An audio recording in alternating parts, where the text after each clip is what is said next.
This is a quick how-to video for Flipgrid. Once you have the group code, you're going to go to flipgrid.com and type in that group join code right there and click the blue arrow.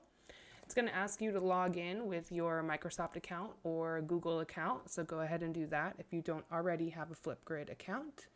Once you have joined the group, it'll look something like this. You want to make sure that you click the join button right here on the screen, and then you'll see a series of topics that you are being asked to respond to.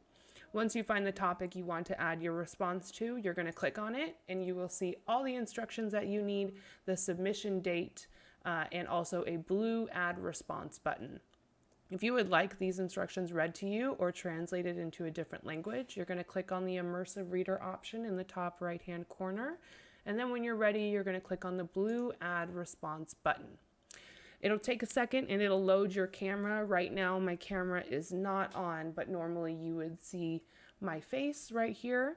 And then you are going to get ready to record. Either you're going to record yourself talking, or if you've already made a clip, you can click here and upload your own clip, or you have the option to record your screen right here under the options.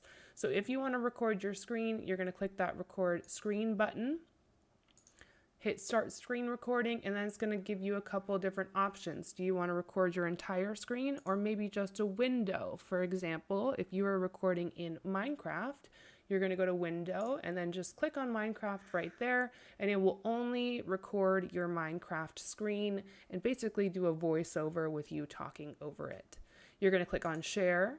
It'll count you down, and then you are going to go over to Minecraft once you see that countdown happening and walk through Minecraft, record your screen recording, do whatever you need to do, and then hit stop recording when you are all finished.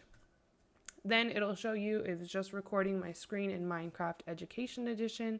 If you want to change the length of your video, you can do that here and hit confirm. And then when you're ready and your video looks good to go, you are going to click on the blue next button. It'll ask you to add a caption and a link. And then when you are all done, you are going to hit post to topic, and then that will submit your video. Hope this helps. Looking forward to seeing all your videos from Minecraft.